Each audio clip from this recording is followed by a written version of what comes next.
Hey guys, welcome back to We Watched a Movie. This is the Ass Cast. Oh my god, we're talking about the new season of Queer Eye for the Straight Guy. The Ass Cast is in full effect. ESPN 9, the Ass Cast.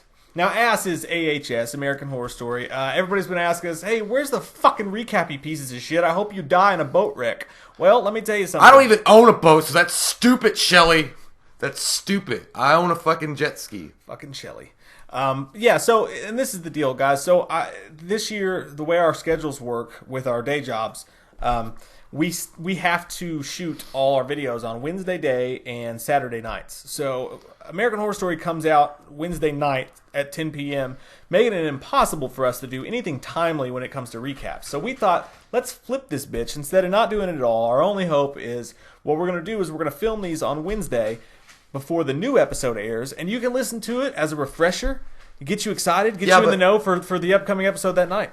Yeah, but I mean, you say impossible, Mike. I mean, what would have happened if Clark Kent said it was impossible for him to lead two lives? I mean, we wouldn't have a Superman, and he would be exiting DC as we speak. Oh shit, it's happening! Oh god, Henry Cavill! It's real. Anyway, yeah. So unfortunately, that's all we've got for you guys. We got to do a recap, but it's going to be awesome. We're going to be sexual. So let's talk a little bit about Apocalypse. The first thing that we have to do, and I hope you've done it before we've been talking, is get your favorite BDSM leather suit on and your most prized anal beads, and let's get to the new American Horror Story, Apocalypse. Smack yourself in the butt. You also gotta slap your wiener and put jelly on it or something. Oh, That's the only way to watch American Horror Story. You gotta get weird. You gotta get anal beads and BDSM stuff. Sure. So in the new one, it starts out with, and I'm fascinated with this. It's my favorite thing in the world. Have you ever just been stuck in Dicks traffic? and mouths. Oh, yeah. Okay. You ever been stuck in traffic and you're driving along and you're bored and you look at the sky and you're like, man, what would it look like if a giant fucking missile dropped right now? Or like if Godzilla showed up? Or if like just everything exploded? I've always been kind of fascinated with like a mass ending of the world. So this opening really got me in the giblets. I only feel like that when I leave work. Yeah. Or when you go to work. Both, really. It's like I'm okay with it right now. I think it's every day. At this moment, I'm fine with it. I'm going to go to a poem if the world writing ends, class. At least I'll get out of work. So yeah, it starts out and you've got many of the same classic characters that you've had in the other episodes, mainly the one we just watched with Cult, because you got Billy Eichner for just a second as Brock. I love that dude. Yeah, and then his wife. He would have been a good Shazam. Yeah, his wife Leslie Grossman, who's Coco in this episode, she's getting her hair done and she's trying to be an Instagram influencer. Good for her. And Billy Lord, who's the goth chick in the last one, Mallory. No matter what she does, she'll still look like a Carrie goth Fisher's chick. daughter. Is that Carrie Fisher's daughter? Mm-hmm. No shit, son. Wow. I've done research called Wikipedia. No, it's not true. Don't touch me. Wikipedia is the new Encyclopedia Britannica. Yeah. So, but yeah, she's her assistant. She's like, here, drink this green shit. And she's like, this is fucking disgusting. I hate you. And then you've got Evan Peters, who's always the most interesting person to see who he's going to play. He plays Mr. Gallant in this, and he's a hairdresser. Yeah, he's a hairdresser. So he's like, fire her. Like, he's totally. he's like Bruno, basically. I mean, that's pretty much what he acts like. He's like Bruno, the movie Bruno, but. Yeah, it's got you're right. All the familiar faces are back, and it's all cool. And I like that Evan Peters is immediately on screen. Like there's no time wasted there. Like a lot of times, they did it last year too, which I liked. I like that when Evan Peters is there, he like gives an energy to the cast. He gives an energy to the story, which is great in this. Yeah, but yeah, and then and I've always wondered what this would be like too, because everyone's phones start going off at the same time, and it's it's a parody of itself. Like they're making fun of these characters because they're in Beverly Hills or whatever, and everybody's a piece of shit, and everyone's phones go off at the same time. And she's like, it's like that Hawaii thing. It's not real. And then her dad, who I can't remember the actor's name, he's been in a bunch of shit though, and he's like, seriously, Catherine, like we have a safe place that you can go, but the world's actually ending, and everybody's like, there's an incoming missile, and it's fascinating because you see the news guy come on, and he's like, no, seriously, he's like, this is the end. I'm not going to make it home to my kids. That scene was actually kind of touching because he was like, I love you, Daddy's not coming home. But I just like the one guy that was standing there even amidst all this crazy chaos that was going on, that he was like standing at the hotel registrar, and like I could just imagine like he was in the middle of a conversation and he was like, am I still going to get my continental breakfast? I mean, I know this shit's happening, but we paid like $300. Like continental breakfast with hash browns. Give me a goddamn hash brown. I want my fucking stale banana and muffin.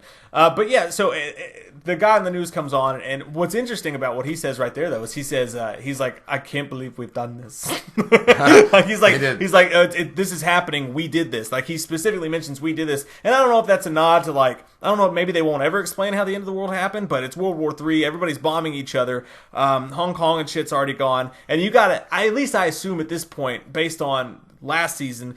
I'm assuming that it's Trump in the White House and we started a war. Well, I think it would have been more funny actually, if he had said something to the effect like in The Patriot. He was like, everything will change.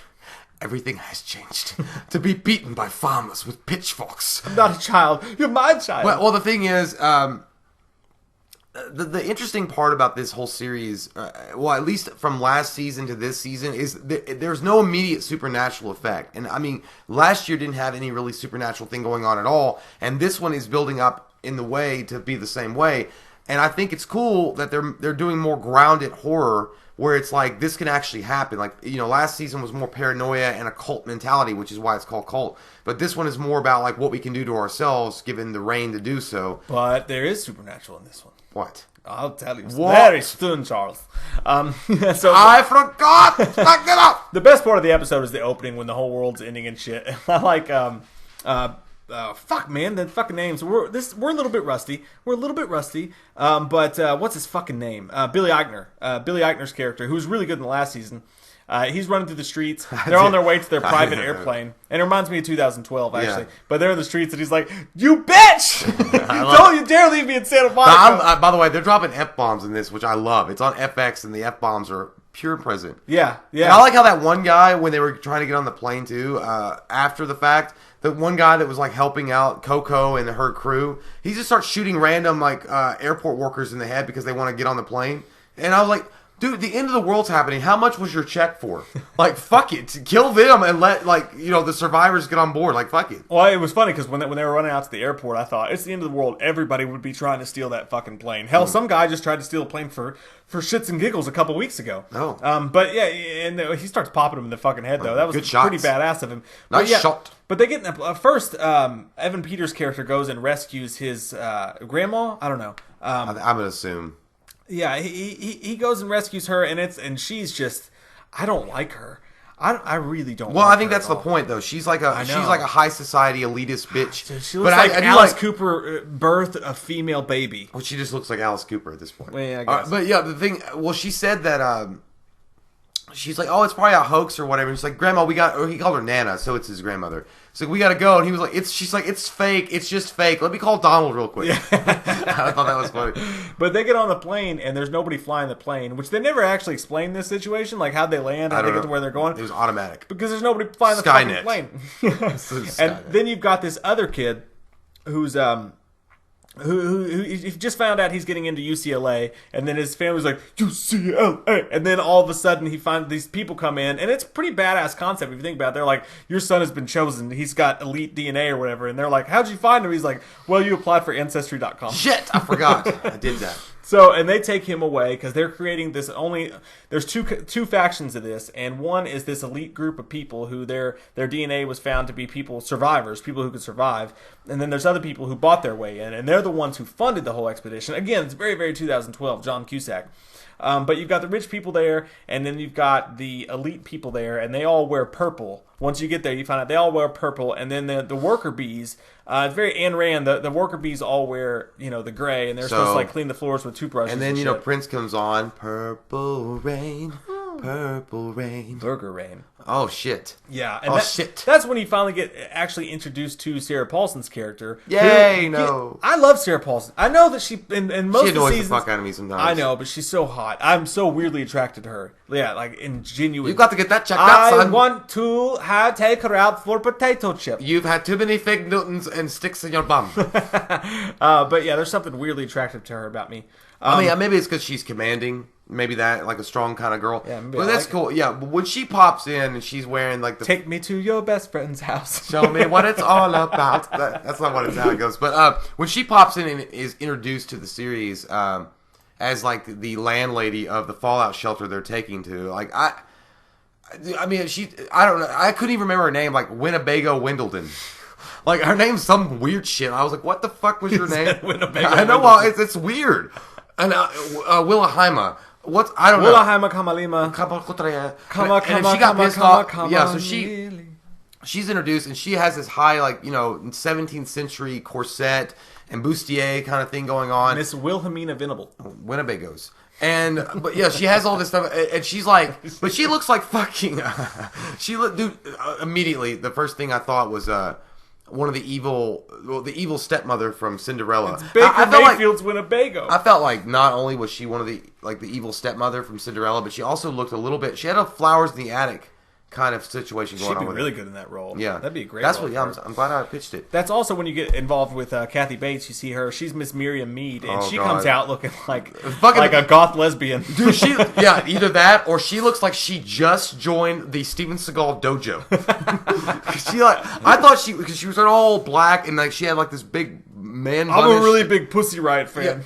Yeah. And if I get choked out, I poop my pants. But. Yeah, she did. She looked like some kind of I don't know. I know that she's supposed to be military, their guardian, but I can't really buy her being in that role. That was the only kind I was offsetting about it because she's wearing all black. Her makeup's weird. She looks like a China doll that nobody would buy even on clearance sale. I'm sorry, but it just looked weird, and I was like, I'm not into that. And by the way, I'm just gonna point out, it's like Annabelle's mom. She does. She burnt that shit from her weird porcelain vagina, but. So also, what would that sound like? Clink, clink. It would just be clinkies. It sound like a dollar store buggy. It's like I cracked my labia. Move out of the way. Shouldn't have bought that shit in China. How do you only have one register open on a Tuesday? Yeah, because it's all about that sponsorship. But yeah, Sarah Paulson lays out the rules to them. Basically, the two young people that they bring into the bunker, and one of the main rules that I focused in on. I don't know if you guys did, but I did for sure. That is the immediate thing. I was like, what in the fuck? Because everything else is they could name everything else no red meat, no drinking, no smoking, no watching internet, nothing. You have to watch Golden Girls on repeat forever. And then as soon as she went, no fucking, I'm like, son of a bitch, the whole world's against me, huh? I can't even, at the end of the world, boink this girl. I can't, tummy sticks with her. I can't even show her my wing wong. Nothing. You can't play tummy sticks with a girl. Well, a guy, too. I can't do... Where you been spending your nights? Everywhere. I'm desperate. This is fucking the end. And I was like, why? What do you mean? What do you mean? I can't, we can't fuck? And she was, no. You cannot. And if you do, you saw the two people when you were walking in, they got shot in the head. That'll happen to you. Well, it could be worth it if she's a good lay. But also, I was thinking... Well, she was bitch, too. She was like, and by the way, dinner starts at 6:30. Your dress clothes are in the closet. It's prompt. Don't be late because there's no reason to be. And what if you were like, listen, okay, we can't have sex, but is there any situation here at all that revolves around me not taking my horse to the shepherds? Can you jack off? Yeah, that's what I was saying. Can you jack off? That's what I'm thinking. But she's like, you can't even jack off. Listen, fucking lady, I'm taking my chances with the radioactivities. You get people just jerking off in front of each other. Oh, that's season 11, episode 3. But yeah, yeah, but so she's really militant in this, Sarah Paulson. But you do find out a little bit more about her character, which I thought was kind of early to tip their hand about exactly what she's all about, and Kathy Bates' character. But anyway. Yeah, so they go down to the dinner table, and that's when you find out some major shisho-shis is going on. Because they Shoshisho? At least I thought, these are the elite. They're going to have a nice dinner. No. Maybe some waffles. Yeah, some fucking Jell-O. I'm going to choose not to eat with you. I'm going to refuel my engines. But they sit down, and they give them a fucking piece of Jell-O. It's a cube. Yeah, which I love Jell-O, but damn. It looked like shit. It looked like one of those mystery flavor cubes, too. You're like, you know those Airheads when you get the white ones? And you're like, what the fuck is this? It's got Goldschlager. Oh, yeah. That'd be alright if it was Goldschlager. Because you'd be like, hey, I'll get it. You think you at least put some alcohol in there. But no, yeah, so you find out that they can't eat anything. This whole life sucks. And as it goes on, everyone's hair gets fucked up and everybody looks like shit. Although I do want to point out the real quick thing. When Kathy Bates comes in and she thinks that one of the elites have gone outside and contaminated themselves, and she has this Geiger counter, and she goes over, and then when you find out who the two were, Evan Peters who sprayed Sex Panther in here? Oh, me. It smells like Bigfoot's dick. Who wants a mustache ride? Oh, I do. Yeah, when they grab the two that are guilty, they scrub the shit out of their butt cheeks and everything, and it's full on a terrible situation. It's like that scene in Rambo. Well, no, it was basically what I saw when they were scrub brushing their backs and shit after they think they've been contaminated. That's like a date with me. Like afterwards. You're like, I don't know if I can trust it. Or like a random weird girl that you went home with the night before because you were drunk and you don't know. You start scrubbing your fucking shit and like getting all nasty about it, kind of like doing the Ace Ventura thing, plunging your mouth. This is what you do after you watch Human Centipede 3. Yeah, you can do that or Hellraiser. Yeah. But that was an interesting thing to show. As far as like the extreme measures they will go to keep their shit clean. Yeah, and then you find out that Kathy Bates and Sarah Paulson's characters have been doing this for fucking shits and giggles. Yeah, they're supposed to Bennigan's. be. I think they're supposed to be Bennigan's. Yes, Bennigan's. Das Bestes. I think they were supposed to be like subservient, right? That's the vibe I was getting is that Kathy Bates says that she's military and that she's always been military. There's been a chain of command, and Sarah Paulson's like, don't worry about it or whatever. They don't. It's kind of nice to dish out like punishment. I think they were supposed to be like servants. Like those people paid $100 million a ticket, and they're genetically enhanced. Some of them, or genetically like chosen. So they're supposed to like basically pamper their ass. If you want to win the lottery, you have to make enough money to buy the ticket. Dude, tell me this. I have 2 questions for you. Number one. I have one. Number one, how funny would it have been if the song that they were playing loudly through the entire building was the song from Insidious? Through the window, I'm just a fanboy. I don't know how the song that goes. or Chumbawamba. I would love that one. That would be great. I mean, if they played that nonstop, I mean, or fucking Hanson. Oh god, that would be rough. Yeah, or Who Let the Dogs Out? I would fucking that would be, kill myself. or fucking thong to thong thong. Oh my god, yeah. That Cisco. Yeah, bring that Cisco. Or Machine Gun Kelly. Let's talk about it. But So the number 2 question I have for you is this: did you or did you not get an erection during it? Yes. I know that answer. I know, it's that. immediate. But did you or did you not think that Kathy Bates and Sarah Paulson were totally going to make out? I did, and I was getting real fucking weirded out. Even though I had a mid boner at the same time, I was like, it might go all the way with this. And if it goes all the way, I don't know how I feel. But yeah, I really did. I thought that she was going to walk up. I was like, don't! It's so old. It's so old. It's so gross. The Pepperidge Farm guy. But then it's gonna be like. But then it would be like you found yourself on the dark side of Pornhub, and you're like, I'm kind of into it right now. I don't know what's going on, but I'm kind of into it. But I really did. I thought they were like lovers. Yeah, I did because too. the way that she was like sauntering over to her, like weird, like Terminator Sly, and then she's Greg. And then she's standing there. And she was like, And I'm like, what? Do it! Do it! It was like in that middle vomit, but it's like I'm kind of interested. Yeah. It's like if you were at a party and somebody was going to do something weird, like set their nipples on fire with fucking Fireball, and then like go on the same time and make out with a dude, and you're like, I don't want to see that, but in a way, are you going to actually do it? Are you actually going to do it? It's Montel Jordan. It's Friday night and the feeling's all right. What? Parties Parties here on the west side. So I reached for my car and turn it up. Doesn't need a job. I got the keys to my truck. Feel so faded. Stop it. But yeah, so then the episode goes on, and the one dude's boyfriend dies. He gets it. That was his husband or boyfriend. Okay, yeah. By the way, his overacting killed me in that. He was like, "Oh my god!" Like, I was like, "Come on, dude! Like, nobody acts like that. Even if it was any other situation, if it was your boyfriend or husband, nobody acts like that." He really went. Yeah. I was like, "You're making a parody." And then they killed him, and Kathy Bates just pulled the fucking trigger like it was Misery. And yeah, he was like, "I can't go through that again." He's like, "Don't worry, you won't have to." It's like, she's as cold as ice. My dude got Get it done. You gotta go pee. So, and then they're like, it's a special night because someone died. And they start serving the stew. And the guy's name's Stu. So the dude's like, the stew is Stu.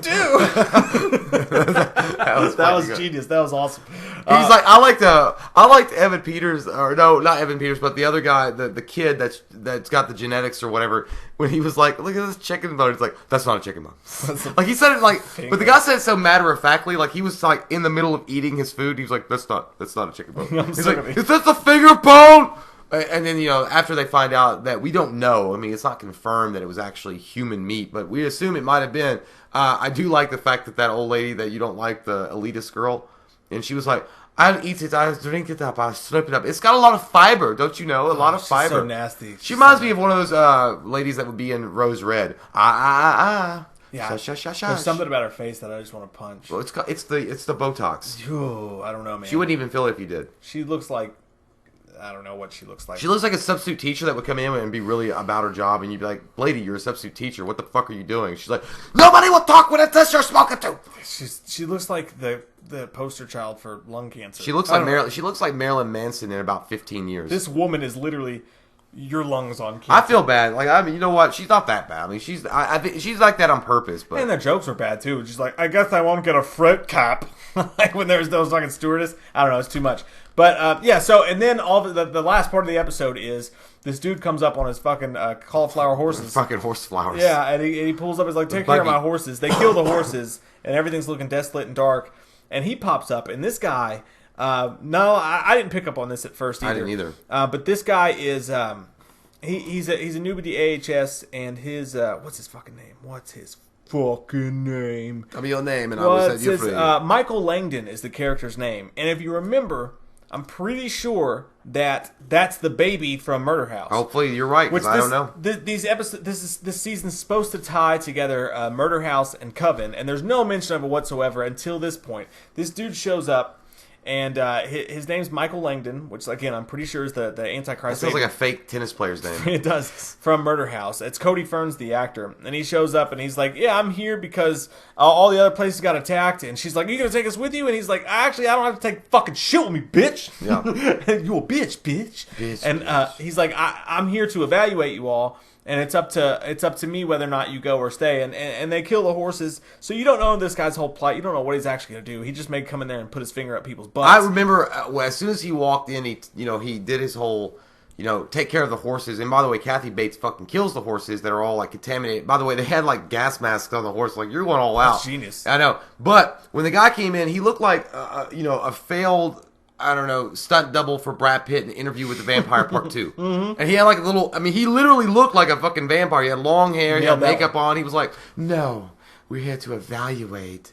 Or I take all of you, or I take some of you. Yeah, now suck me wiener. Yeah, drink from my butt. Suck me wiener. Suck me wiener. Welcome to Miami. Bambinino, Ami. Oh, fuck. But that was the last scene, so... We're going to get... I did like that because it kind of put Sarah Paulson in her place because she's like, oh, shit, the cooperative, like one of the main people are here. And he's got to evaluate each of the residents, see how they are and where they're at. And might discover something really bad, really stinky, really unnatural. Yeah. Fungus. Woo. Get rid of it. Woo. Black fungus. Something fascinating and interesting about this show is that this is one of the few episodes of all time that did not... at least in my viewing, did not have a sneak peek at next week's episode. I didn't see that either. So that means next week's eposode's going to fucking do some shit. Fry your brain like Johnny Depp talking about your brain on drugs. Yeah, it's going to do some weird shit. So, what'd you think? I liked it. I thought it was great. No, as far as like an opener for American Horror Story, I thought it was solid as fuck. And again, I do like the fact that, yes, maybe the supernatural element may come in later, but wait, I forgot to mention what? That. When the motherfucking guy's in the shower, yes. When he's in the they were scrubbing the butt cheeks. Yeah, he's in the shower. Not when they're scrubbing the butt. No, when he softly cleaned himself in the shower. Oh, softly cleaned. The 666 appears. Remember? Oh yeah, and they had the whisper. So that's the hint of the Antichrist. Okay, that's right. Right there. Because the 666 thing, and you hear something like, "Beware, Timothy. Yeah. Don't eat the green Twizzlers. Don't play 7-Up. I'm in your butt. Never play Monopoly when you're drunk." Yeah, so it was... Okay, you're right. That was the supernatural part of that. Yes, I forgot about that. So it's fucking haunted. Not only at the end of the world can you not get any Fagine, you have a fucking haunted bunker, too. By the way, great fucking well... Fuck Ancestry.com. Ancestry.com can go fuck themselves. That place looked like the hideout for the Skulls 3. It did. It was badass looking, too. It looked like the fucking fallout shelter that... what's his name? From... What's that guy? What was Zod's name? Michael Shannon. Michael Shannon finally built the perfect bunker for take shelter. Take shelter, yeah. But at the end of the day, it was a great. I don't know. I'm not gonna give it a rating. Yeah, it was a great opener. It's an amazing opener. And again, I do like, other than that little tiny supernatural element, that it's still grounded pretty much in reality. As far as like this could actually happen, and you never know. Like, even if you paid a lot of money to get to secure a ticket somewhere that was supposed to be safe, people are still going to be in charge, and they may fucking like treat you. Don't know everything, so yeah, dude. I think that's cool. Yeah. I like what they're going. There's some George Orwell and Rand references. There's some fucking I like the Coven stuff. Like, not the I say the Coven, but I like the almost cultist shit that's going on there. Yeah, the post-apocalyptic stuff. I do also think that. Did you get a Village vibe like M. Night Shyamalan? Yeah, when she was like, you can't go outside or the monsters will get you. I'm like, there's gonna be people dressed up. Also, it's fine. 10 Cloverfield Lane. But then again, at the same time, like, the shit's real. Like, No, you want- there's no I know, question, you know? we don't know. So, you look at those horses, they have that cauliflower face. You know? They have cauliflower face because obviously he took them through Taco Bell. You got the spicy. But yeah, my favorite thing about the episode was definitely the end of the world shit. And the only thing I'm scared about is that I did get a little bored a couple times once we went back to the bunker, back to John Locke's little hideout. It wasn't nearly as entertaining as the first half of the episode. So I hope that they can make up for the rest of the episodes not having that end of the world fiasco going on, because that shit was 10. Well, I think that shit was top notch. I think, unfortunately, I think we're going to find a lot of it's going to be dialogue heavy, and I think it's going to take place in that bunker. I would say 60% of it's going to take place in the bunker. So hopefully, when you do that, when you have a very contained story, you have to make really good dialogue and really good segues and segments of the show to keep it interesting. Because if you're just going to have them like sitting around in the foyer listening to the same song over and over and acting stupid. I hate fucking you. But all that shit, you gotta get weird. You gotta get I don't know, kind of a Quentin Tarantino dialogue, like heavy fucking shit. Like I want to see some good shit. I want to see that guy fucking his girl on a wall and then get caught in the middle of it and then have to, I don't know, stretch his wiener and weird. Just have some weird shit happen. Have Christopher Nelson go in there and fucking do some nasty special effects. But yeah, I'm excited for this season. Jay's excited for this season. I can tell by looking at your crotch. Thank you. Yeah, so guys, I've been stretching it. Here's the thing. Did this thing just it scared me? No. Here's the thing. Over. You know what? We got to this in essence a week late, or is it a day early? To refresh you guys for tonight's episode. But also we got 27 minutes deep into this almost. So even though it's late, you do get more doing it in Askcast form. Comment down below, let us know what you guys think. We can't do it any earlier, so this is the best thing we got. I hope you guys enjoyed it. We love your fucking faces. And what did you guys think about this week's episode? If you guys had to pick, what's your favorite? Doritos Cool Ranch or regular? Definitely cheesy. What? No, I said regular. That's cheese, motherfucker. No, motherfucker, it's Doritos. Oh, we're gonna fist fight. Doritos. In the streets. Surprise, motherfucker. Oh, rise, motherfucker. 3D Doritos were badass. They were bad. Them shits should come back. They were badass. Love your fucking faces. If you're new to the channel or the podcast, click that subscribe button and get some motherfucking wham up in you. Bye. To the willow. Dick's gonna get stuck in your mouth. Fuck Machine Gun Kelly. We watched a movie. Yeah. We watched a movie. We watched it. We watched a movie. Yeah. You know what? We did a review. We watched a movie. We watched a movie.